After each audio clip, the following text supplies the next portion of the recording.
What is up, everybody? Happy 4th of July weekend. It's your favorite UFC podcast, Outside the Cage, back for another show. We got a UFC 303 recap. Crazy stuff went down. Historic, generational stuff went down. We're talking Khabib in trouble. We're talking Conor, Hamzat, John Jones, and we got Masvidal and Diaz predictions. But how you doing, brother? Happy 4th of July weekend. How you doing? Doing great, man. I can't lie. The 4th of July, it's not hitting the same this year because I had to work today. I got to work tomorrow, and I got to work the day after. I'm a straight Monday These are through open on the Friday 4th? guy. Bullshit, bro. Bullshit. I was trying to cause a riot about it, but yes, bro, I got to work 9 to 5 tomorrow. But you best believe at 5 o'clock tomorrow, I'm going to be celebrating America's birthday real hard. And the store is going to be so empty tomorrow, bro. There's no way there's going to be anybody except maybe some foreigners who don't celebrate. But nobody's spending their 4th of July trying to buy a TV at Best Buy.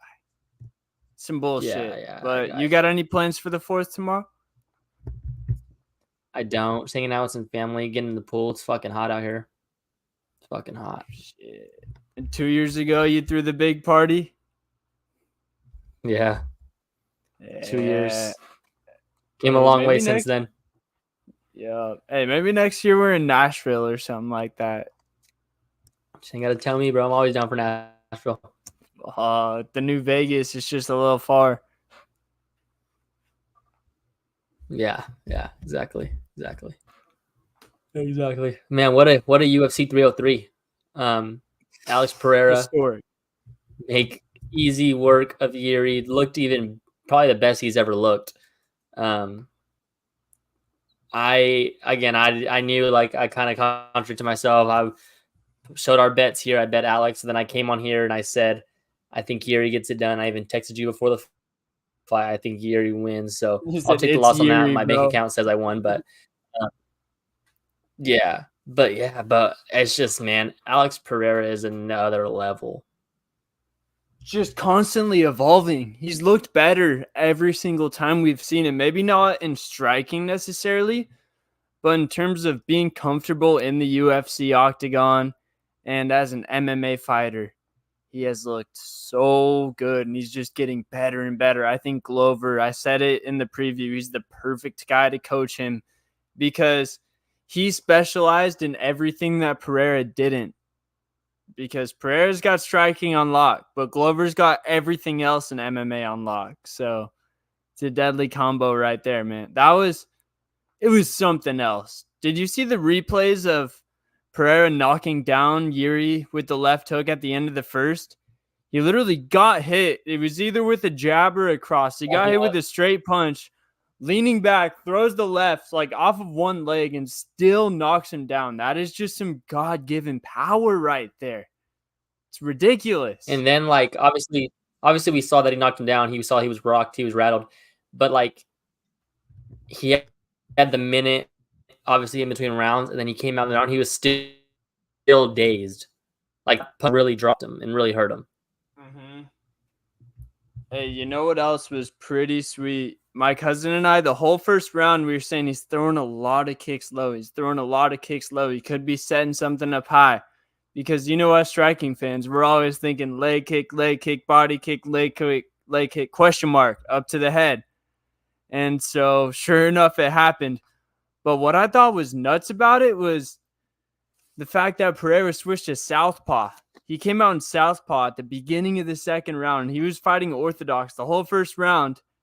And Yuri was fighting orthodox as well. So that the head kick from the back leg can't really land as well when you guys are the same stance. But when you're opposite stances, that open stance is just wide open. And Poatan sets up that head kick the whole first round by throwing those low kicks. Has Yuri thinking about that as soon as he sees Pereira going in the kicking motion. And then sure enough, it wasn't really a question mark, but it kind of looked like it could have been a body kick in the replay up to the head from the southpaw stance. Just absolutely ridiculous, man. That guy he is something else. Everyone said he was just a striking specialist. But, I mean, no one's been able to Dagestani him so far. Whew. number Yeah. 2 pound for I mean, he's pound just like now. you said, he's better every time. And did you see how he said he saw in the Instagram videos that year he was putting his hands down while he was checking low kicks, so he knew that high kick was going to be there. Yeah. So he was just setting that shit And up, man. and Get that's your part of chest it up. too, is like his leg kicks are so deadly, and we saw it last year we fight. It's just you have to respect them, and then I mean you just constantly watch for that, and then he just obviously he's special with his hands. So it's just I think until someone comes in and just straight bull rushes him and takes him down consistently, you can't beat him. You're not gonna beat him on the feet. You're just not. Man, if we could have seen a light heavyweight John Jones versus a light heavyweight Pereira, both in their primes, it could have been something special. Because imagine that John with the wrestling background that he has, obviously one of the best MMA wrestlers ever, going against Pereira, arguably the best MMA striker of all time. He's in the top 3 or 5 for sure. That would have been something nuts. So it's looking like the next fight's going to be Magomed Ankalaev. Do you think he has much action? He does have the style to beat Pereira. How do you feel about that one? I watched. I actually just got done watching, but I also remembered it. I watched Jan Blachowicz pick Ankalaev's legs apart and looked like he was breaking his legs. So if Pereira's leg kicks can land like that, he got up pretty decent when Yuri tried to take him down. Um, I think, I mean, again, we haven't really seen him versus a strict wrestler, so it's going to be interesting to see. If he can continue to get up, I mean, he's just so big for that weight class, even for this weight class, even going up, he's still so big. Um, I just think, again, like I said, you have to have the discipline if you're fighting him to beat him. You just have to keep saying, I'm going to keep shooting, keep shooting, keep shooting, keep shooting. But in between that time, you're also on the feet for a split second, and that's dangerous. So I'm done saying anyone's beating him. No one's going to beat Alex Pereira unless it's John Jones. So no, I don't think Ankalaev has any shot. What about Tom Aspinall? Say he was to move up to heavyweight. I personally don't think there's much action for Poatan up at heavyweight, just because Aspinall and John are both such good grapplers. But do you think Pereira would have a chance against Aspinall? I think better chance, obviously, Aspinall than he does John Jones. It's tough. Going up to heavyweight's tough. Like you said, Aspinall's can just tackle him. But I don't know, man. He's just so crafty, and everything that we keep saying he can't do, he ends up just finding a way to get past it and get through it. So I don't know, man. I'm done doubting this guy. Crafty is an underrated word for Alex Pereira. I haven't heard that one much, but that's very true. He does sneak a lot of stuff in.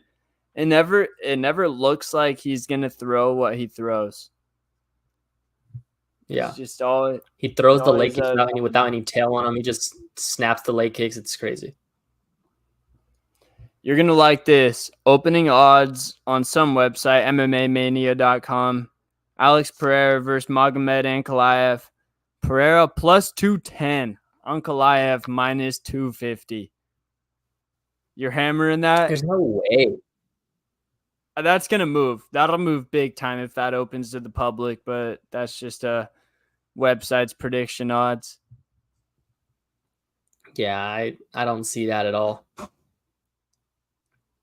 I mean, Ankalaev hasn't shown a hole yet. Besides those leg kicks were a hole, and you're right. Against Pereira, that's a bad hole to have. That'll end the fight or just totally put you at a disadvantage. Should we hop into maybe the craziest co-main ever, or the craziest events leading up to a co-main event ever? Dude, that is insane. There's not even like a word to describe it. I was thinking some WWE type shit was the only thing I could think of. It was absolutely nuts. You start seeing stuff on. So the first thing I saw was about It was probably at about 3 or 4 p.m. It was Eric Nixick. He posted a selfie with Dan Ige saying always ready to go, like something along the lines of BMF, yada, yada, yada. MMA pages were posting it saying Dan Ige replacing Brian Ortega short notice, ... And I didn't really think anything of it. I told my cousin and my boy K Wood, we were watching the fights together. I told him, hey, this might happen. Ortega might be out. And seeing the way Ortega looked all week, the fact that he had already had the fight move from featherweight to lightweight, it was a bad sign. And sure enough, Ortega couldn't fight. He was sick. And Dan Ige steps in on 4 hours notice to fight Diego Lopes, and arguably would have beaten him if it was a 5-rounder. It's He crazy was that putting it on Lopes. Yeah, you go. It's crazy, like, the situation that happened, like, already, like, just hearing about it, and you're like, there's no way it can even happen. There's no way. Then it does. You're just like, what the fuck? Like, 4 hours notice, like, that is no camp. I mean, obviously he was in camp, he's training, but like that shit is insane. You're like, it's like, I don't know, like hearing about it was crazy. Then you actually see it, and like you see him like get into the arena, and then you see like the backstage, and you're like, bro, like this was really about to fight right now. And then it was just so crazy to see, like crazy, like it's one of the most unreal things I've ever seen in this sport. Yeah, it's badass. And I was thinking it's also an advantage to training in Vegas, to being based in Las Vegas, because they're going to call you first. You're pretty much the only guy they could call in that situation. And I'm sure Dan Ige made hundreds of thousands of dollars to be in that fight. I mean, if you're his agent, Ali, you're on the phone like, yeah, we want to do it, we're going to do it. But like at that point, you're just naming your price. Yeah, that's facts, because they need you way more than you need them. And shout out to Diego Lopez. I've been saying Lopes, obviously, since the moment I heard him. It's crazy. We saw that dude. Remember at UFC X, we saw Diego Lopez. No one knew who he was, and he walked right past. We were like, hey, what's up? And we knew him, and like he acknowledged us and shit. That was pretty cool. That was only a year ago, and look at where he is now. Crazy. Yeah. He would be getting mobbed if he was I guess he wasn't at UFC X because he was fighting, but he would have gotten mobbed at UFC X. So it's crazy what a year can do. And he got the offer from the UFC to still get paid his fight purse and not fight, just because of everything that had happened, the weight change, the opponent changed 2 hours before, but he said, screw it, I'm still down to fight. And that almost felt like fighting down for Lopez compared to the title eliminator that Ortega might have been, or one fight before that. And he goes out there, fights someone very similar to him in the rankings. And Dan Ige, I believe they were 13 and 14. Great fight, though. And did you see a couple holes in Diego Lopez in that fight in the later rounds? Yeah, obviously his cardio is an issue. His striking looked a lot sloppy to me too. Towards the end, he got tired. He was like overextending on his punches and like leaving his head open. It's just, I didn't like his striking at all. I kind of saw some holes that were like, I didn't like. My cousin made a great analogy. I'm going to steal this. It's almost like a Hamzat feeling, where in that first round, he is very, very, very dangerous. But once it gets into the second and the third round, about maybe at the end of the second round, the tide starts to turn. But at that point, he already won on the scorecard, so he's still probably going to win the fight. But I mean, Diego Lopez, he's not even 30 years old yet, so obviously he can make a lot of adjustments. Future is still very bright for him. He said Brian Ortega. He wants that at the Sphere in September. Do you think that's the fight to make? Yeah, I mean, that fight obviously made sense originally. It still makes sense now. It's just, you got to see where Ortega's at. I don't know. Maybe, I mean, crazy to say, but now does Lopez even get a bigger fight than that? Yeah, it might be something right in that same category, because it's not like he has 8 fights in the UFC. He has 4, so he's not that proven against a lot of really good UFC guys yet. I think Ortega will be ready because he said he felt okay in the week when he accepted the fight, but during fight week he felt really sick, and then he thought it was a weight cut thing. He cut the weight or didn't cut the weight, weighed in at 151 or 155, and then he thought once he rehydrated and started eating he would feel better again, but he didn't feel better at all. So that's when he made the call that he had to pull out, and that's why it took so long. So shouts to T City. I don't think anyone's really knocking him for this one. It's not like a situation where he was in camp for 5 months and this was on the poster the whole time. They were stepping up to save this card in the first place. So it still sucks, but I'm not going to knock T City for that one. Yeah, I agree. Not a common occurrence for him, so we always know he's game to fight. So yeah, I'm down to see those two fight again. This fear's still a big fight. Still want to see that fight. How about Anthony Smith losing me some more money? What's new? I fade him, he wins. I bet on him, he loses. I don't want to say he looked terrible against Dolidze, but Roman Dolidze absolutely bullied Anthony Lionheart Smith in this fight. Sad to see as a guy that roots for the Lionheart, especially when I had money on him. Bro, what's the story with this guy? Because he's going to win his next fight when he's an underdog. He's like always like that one fight away from like being like done or out of the rankings or like not being relevant anymore. Then he just gets a big win. Then he's back in the big fight. It's just he's all. I mean, I don't know. I don't know what it is. I think it's just he's kind of in that middle to where like if you're better than him, you're really good, but he's not gonna lose to people that like aren't like ready yet. So I don't know. It's just he's one of those guys where it's like you have to be really, really good to beat him. Yeah. Do you think Roman Dolidze should move up to light heavyweight based off how he looked against a established light heavyweight? No, I think I mean, I don't know. Obviously, the path at light heavyweight's kind of easier than it is at middleweight, but I mean, I liked him at middleweight. He was good at middleweight, so I don't think he needs to make a permanent move. Yeah, maybe kind of a RDA situation where whichever the best fight presents itself, that's where Roman Dolidze goes. If the best fight's at light heavyweight, he goes there. If the best fight's at middleweight, he goes there. Can't speak for the guy. What about Macy Chiasson versus Myro Buenasilva? Buenasilva started out really hot, and then Chiasson kind of took over, landed that one elbow. That was a nasty cut. I've got to say, I don't know if the fight should have been stopped because the cut was above the eyebrow. It was bleeding a lot, but it was all the way up here. So it wasn't really a dangerous cut at all. All the cut was going to do was limit the visibility of Buenasilva. So I don't know. I don't think they should have stopped the fight. Yeah. So question for the next one. More about MVP being really good or more about Ian Gary not being that good? On the feet, man, that's hard to say because MVP made Gary look terrible on the feet. That was something to see.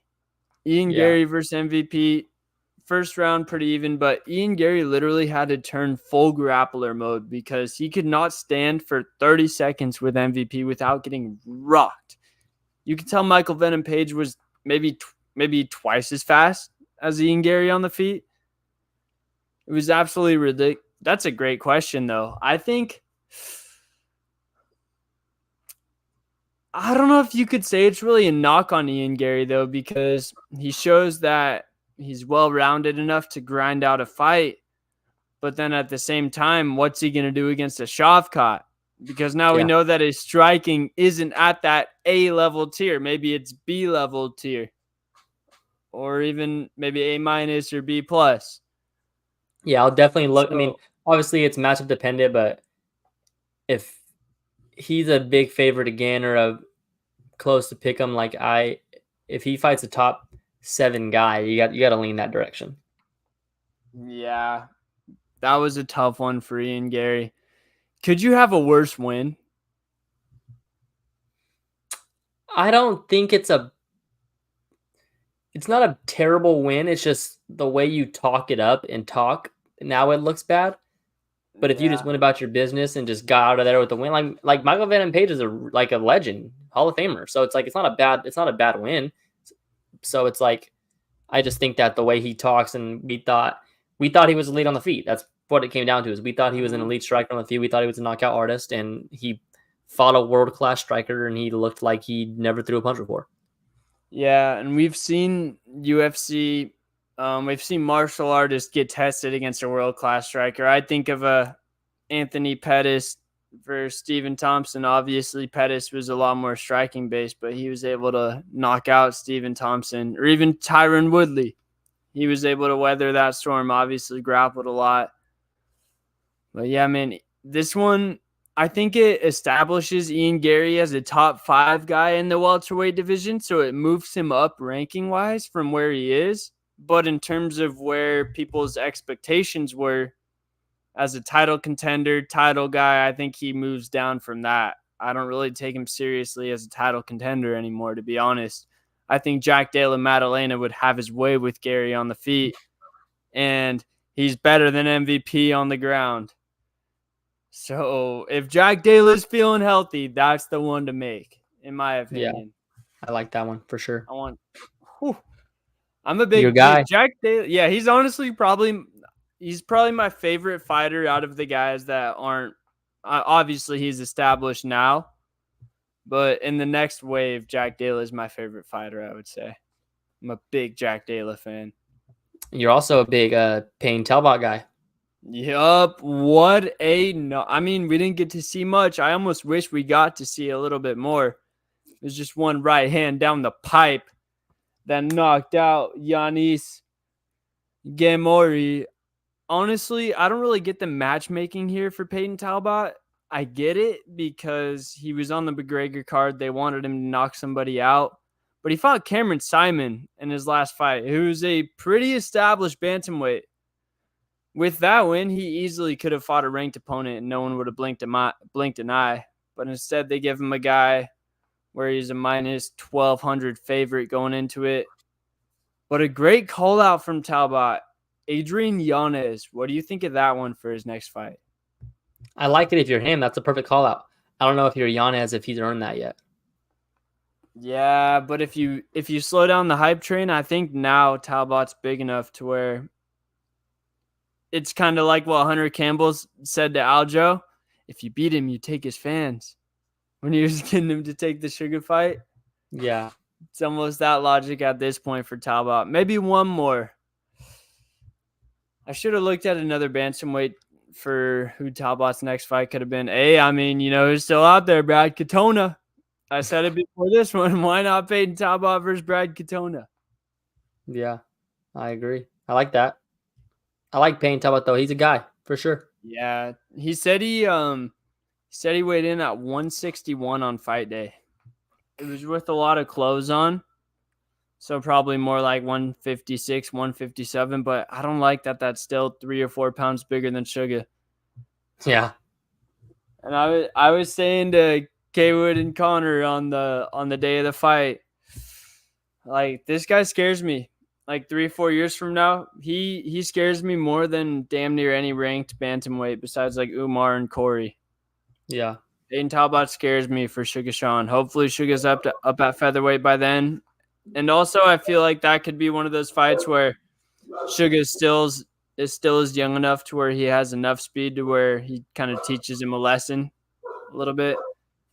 Yeah. Kind of like Stipe Francis 1.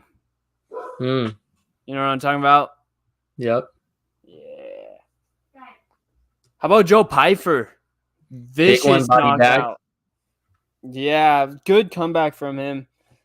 I like him a lot besides the fact that he's from Philly. He's a stereotypical Philly guy. Through and through, talks like it, just unlikable like them, but I do like his fighting style. I'll give him that. I think my guy Cub Swanson got robbed against Andre Feely. I had money on Cub, but even if I didn't have money on him, I still would have thought he got robbed. He landed the bigger shots, and I have the striking numbers right here. Cub landed 90 total strikes to Feely's 70. Significant strikes, Feely did have 5 more. He had 67 to Cub's 62. But if you watch that fight, Cub hurt Feely more than Feely hurt Cub. Yeah. And there's no way Feely wins that fight.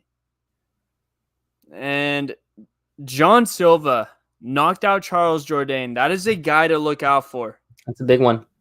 27 years old. That guy is a powerhouse. He knocked out Weston Wilson in his last fight in the first round. 2-0 in the UFC. Telling y'all, John Silva out of the Fighting Nerds.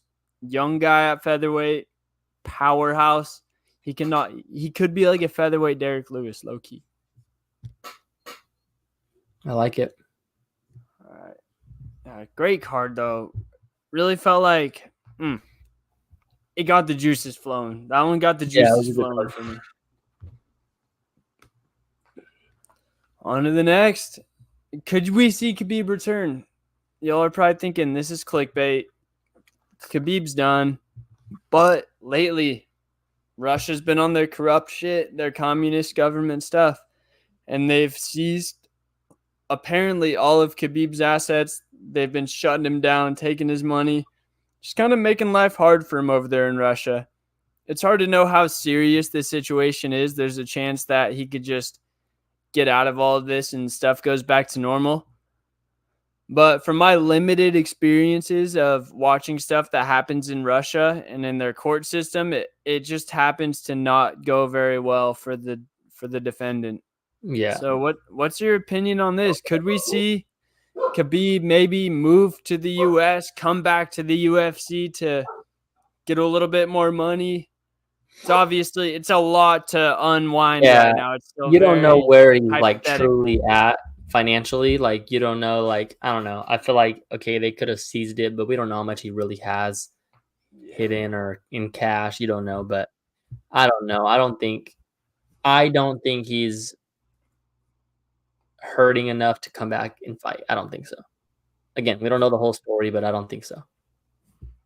And it's tough because the dude's really like the Michael Jordan of Russia, or like how Lionel Messi is for Argentina or soccer fans. He is like that for Russia. Khabib is that big over there. Yeah. So I feel like money's always going to come in for him in some way. Like if he moves to Abu Dhabi or Saudi Arabia or somewhere like that, they're going to treat him like a king the same way Russia was. Man, wouldn't it be something to see him just fight Conor? Because he probably thinks Conor's easy money, and Conor would be down for that, and everyone buys that. So that's the fight? Shit, man, why not? He doesn't come in and get a title shot right away?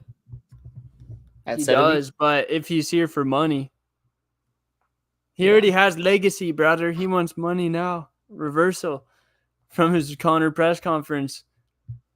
Yeah. That would make money. Yeah. Conor Khabib too. At 70? I don't know who says no. And I think Khabib could make a title run at 70. If he wanted to come back right now, I think he would be the favorite against Leon. Yeah, for sure. Only thing is it's kind of holding Islam back because Islam wanted to go up there. Yeah. But I mean, if anything, I think if he comes back, like you say, if it's really because he needs the money, you just fight Conor or a Nate Diaz or somebody and just get big money. Yeah. I feel like Conor's the only one that would make, like, if he were to come back and it was for money, it would be Conor. Yeah. But I mean, that kind of just works out. Yeah. Low key. Hey, if I had to bet money, I would say Khabib does not return, but it sounds more realistic than it did a year ago. Yeah. Not talking about some guys who say they're going to return. We'll go quick through here. But because, I mean, I don't know. It's hard to really invest much in all three of these guys right now. But who fights first? Conor McGregor, Hamza Chimaev, or John Jones? I don't know. I want to say John Jones. Like November, Madison Square Garden type shit. Yeah, is that the right answer? I mean, is Conor in November Madison Square Garden? I mean, you got to think MSG chooses Conor over John, right? If they have the choice.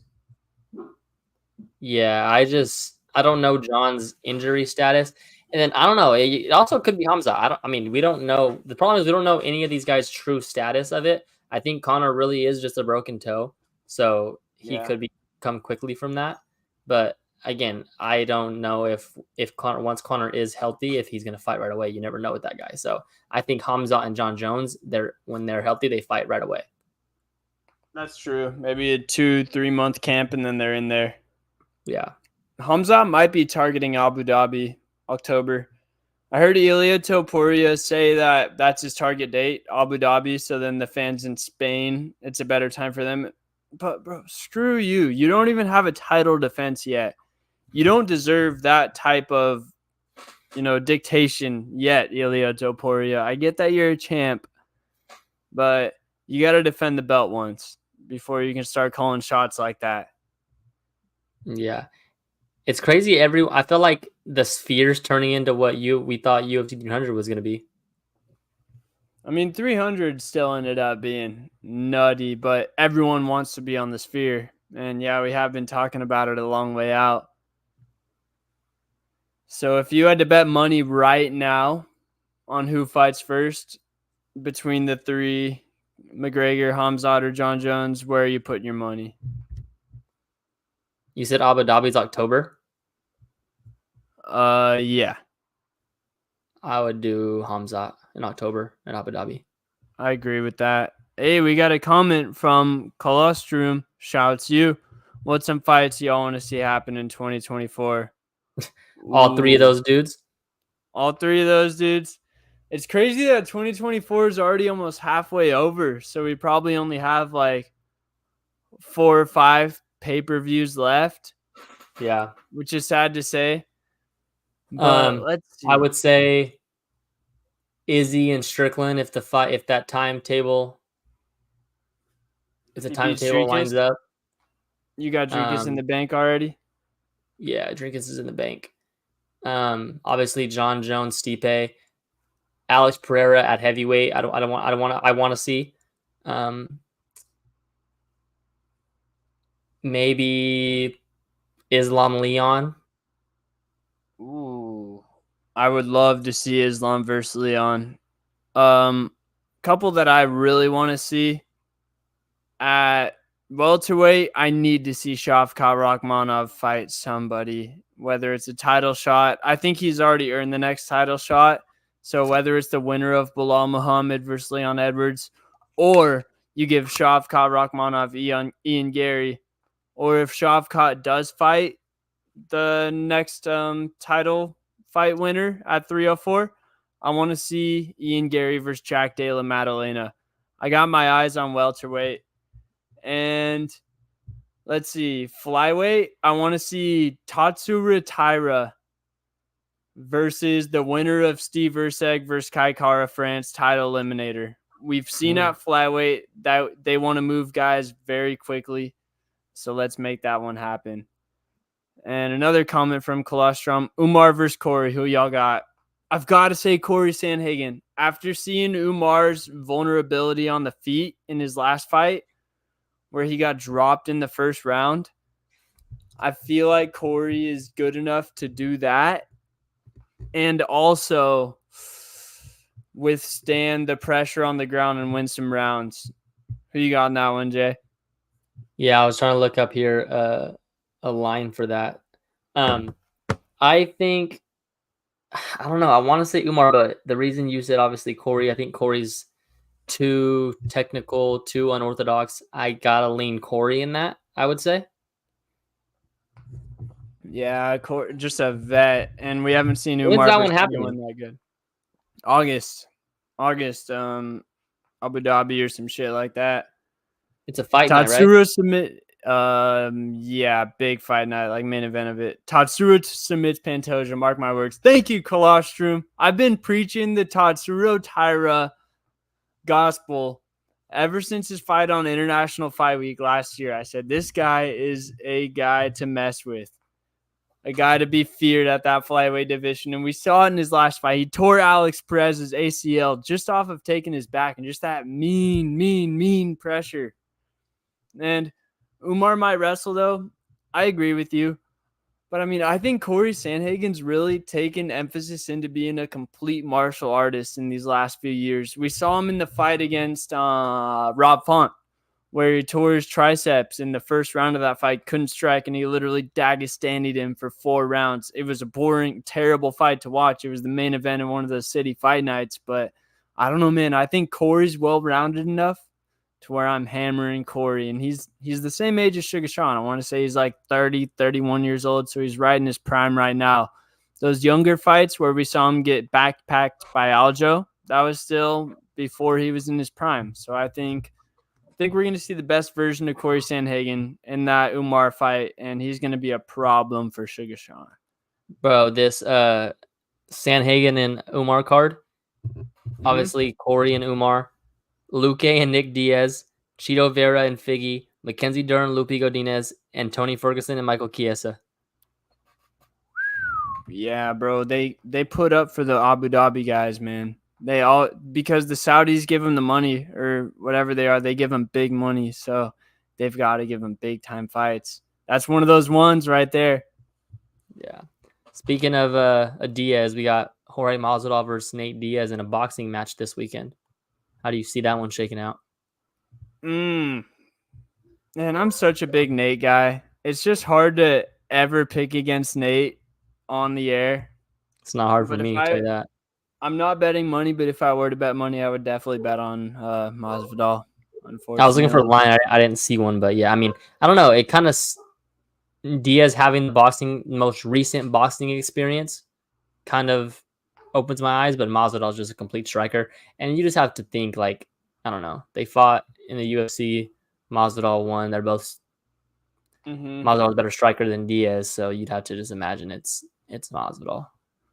Yeah, and it's not like one's really younger than the other. Yeah. So, I like Colostrum out here talking flyweight. Kape versus Mokaev winner will want a title shot too. That's a big time fight. Yeah. Flyweight's getting really good because we've got Kai Kara versus Steve Urseg on UFC 305 in Australia, and then we've got Kape and Mokaev, and then we've still got Askarov just kind of waiting because he's such a boring fighter. Maybe you go Tatsuro Taira versus Askarov and kind of throw that in the mix too and see what happens after those 3 fights. Yeah. I think that, like he said, I think that Kape and Mokaev winner gets a call for a title shot as well. Over the Aussies? I guess Urseg can't really get it this soon, but I think they like Urseg though, dude. There's a reason he was there. I think if he gets a big win, a big finish, or like a dominant performance, I think he's back in the mix. I was also watching that UFC 305 presser earlier this week. Kai Kara France, he's going to be locked in. He said he took 6 months non-contact just to refresh his brain to get ready for the next 5 years. So I think we're going to see an evolved version of Kai Kara France back. Yeah, I was a big Kai Kara guy. Yeah, he's still dope, but dude, flyweight's making it. Flyweight and light heavyweight are both kind of starting to come back a little bit. Yeah, they've never been.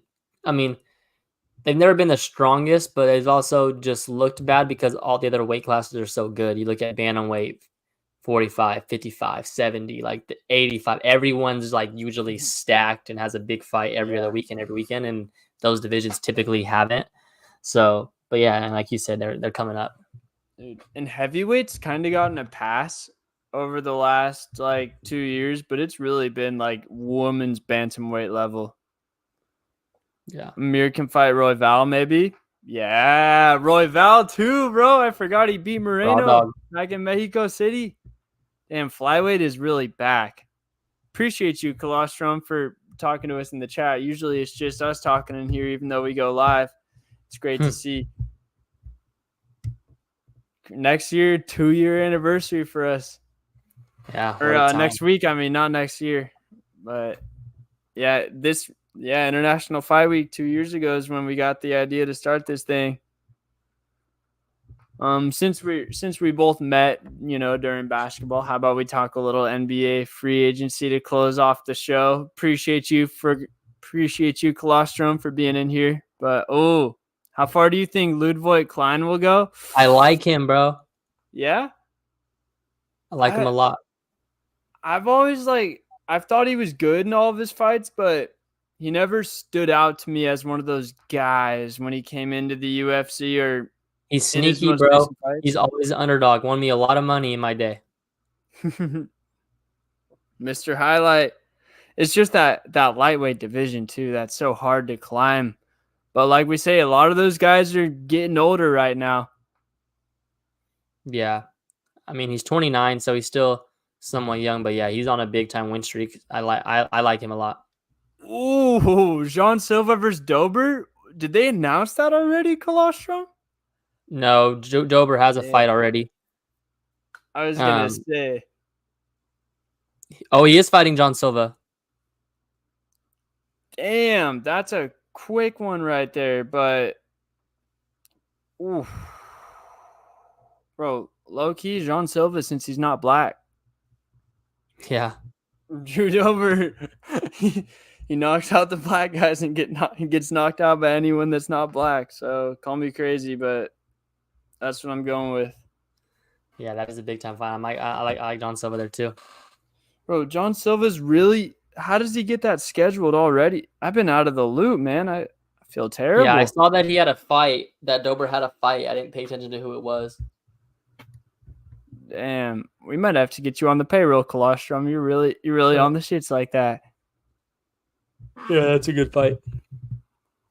All right, biggest winners and losers of the NBA offseason so far. Sorry, we're switching to basketball now, Colostrum, just for the end of the show. I'm sure you don't care about that because most diehard MMA fans don't. But draft and free agency combined, biggest winner first.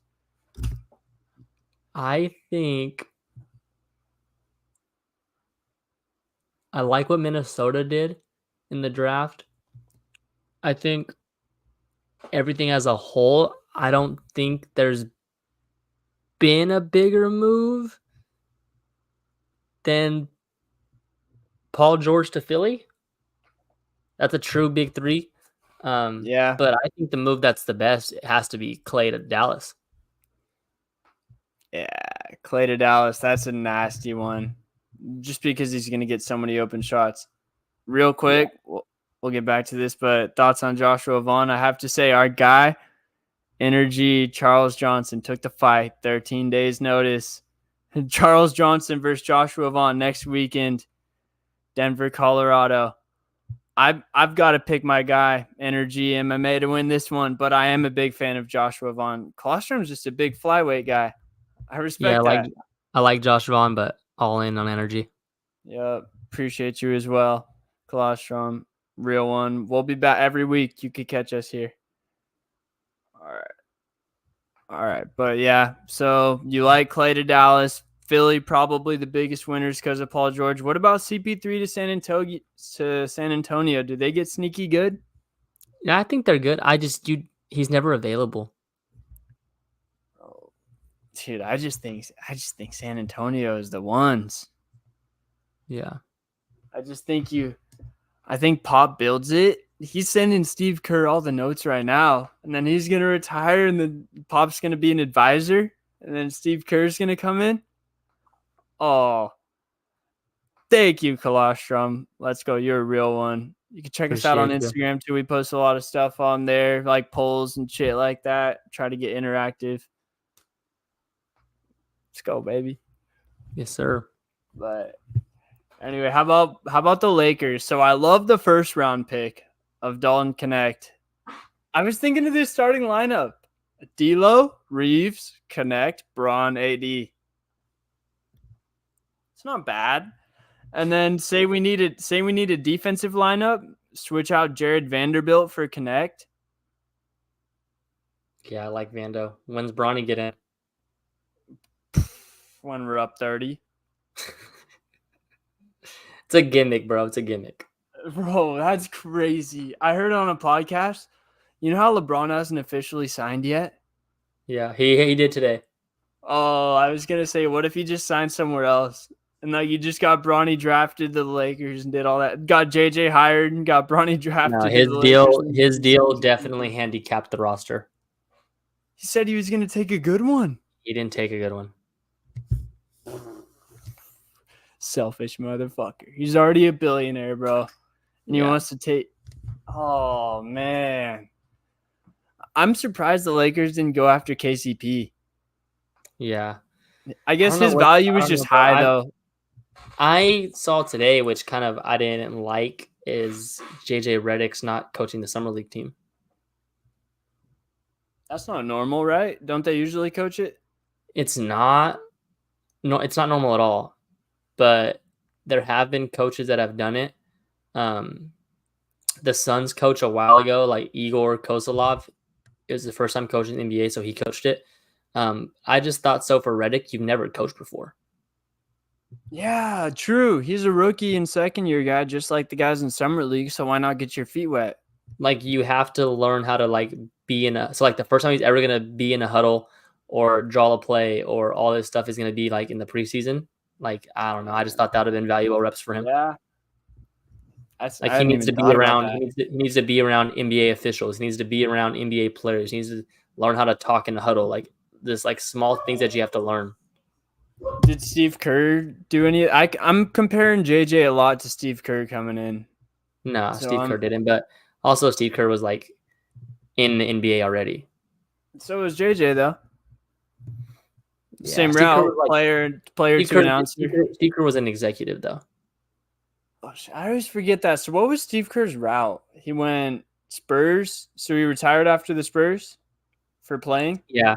And then he went broadcasting, I want to say, executive, back to broadcasting, and then to the Warriors. Damn, bro. I like JJ, though. I've been seeing the Pat Riley comparisons. He's a young Pat Riley. We're going to see. I mean, good. I mean, bro, I feel like LeBron really makes it easier as a first-year coach, too. Because if it really comes down to it. True, because no one's going to think of you as the alpha. They're all going to think of LeBron as the alpha. Yeah. Let me see if I can get Masvidal Diaz odds before we get out of here real quick. Yeah, I'm trying to see that. I don't have it on my book. Let me check mine. You know my offshore shit be cooking.